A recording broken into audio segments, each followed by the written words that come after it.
Welcome to my channel. Real life wonders. Her silence scared them more than her strength ever could. They thought humiliating her would make her quit. They had no idea who they were dealing with. Before I tell you what happened next, tell me in the comments where you're watching from. I love knowing who's listening. Started on a blistering afternoon at the edge of a remote Marine training ground in Virginia.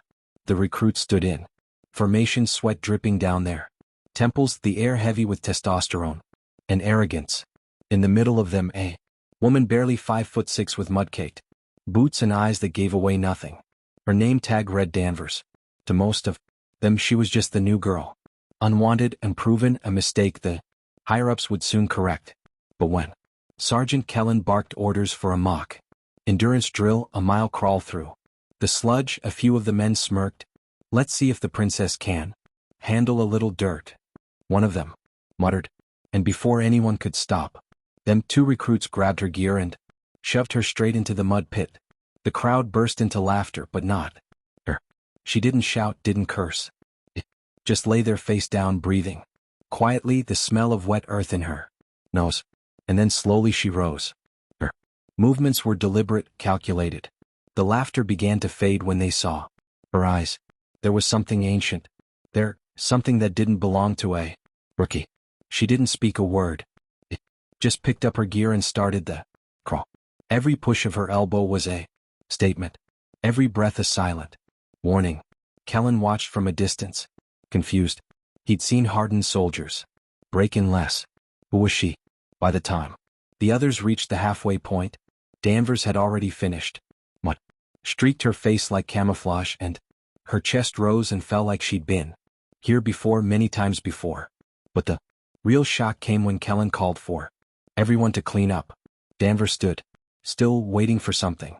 Then she quietly unzipped her duffel and pulled out a folded piece of fabric, dark, worn and stitched with a faded insignia.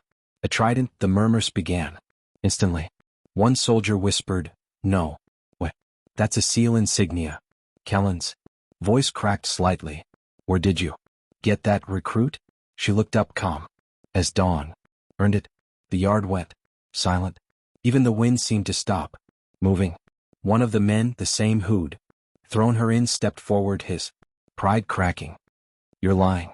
"No woman's ever." "She's not lying," Kellen interrupted, his tone different now. He'd seen that insignia before. Once. Years ago during a classified joint mission off the Somali coast.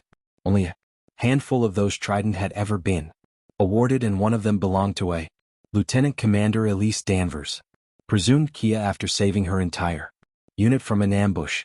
Kellen stared at her, disbelief turning into respect. "We're on Operation Deep Tide." She nodded. "Once, and I came back to teach them what courage looks like." No one laughed after. The same men who'd mocked her now stood at attention, mud drying on their faces, shame heavier than their packs. Days later, when the final endurance test came, a 12-hour survival drill, Danvers didn't command them with orders. She led with example. When a recruit twisted his ankle, she carried him. When morale broke, she told them stories of real fear, of nights underwater. No backup, no light, only the sound of her heartbeat and the mission echoing in her head.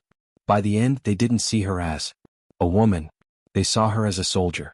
When it was all over, Sergeant Kellen stood before his unit and said quietly, "Courage doesn't need to announce itself. Sometimes it walks in wearing mud and silence, because true strength isn't loud. It's the kind that rises from the dirt and teaches others how to stand." And the same mud they threw at her became the ground they learned to respect, because kindness doesn't vanish. It waits and it finds its way back. And sometimes it wears a trident beneath a torn uniform, reminding the world what grace under fire truly looks like. If this story moved you, make sure to like, share, and subscribe for more powerful, true, inspired tales of courage and redemption. And tell me, what would you have done if you were there that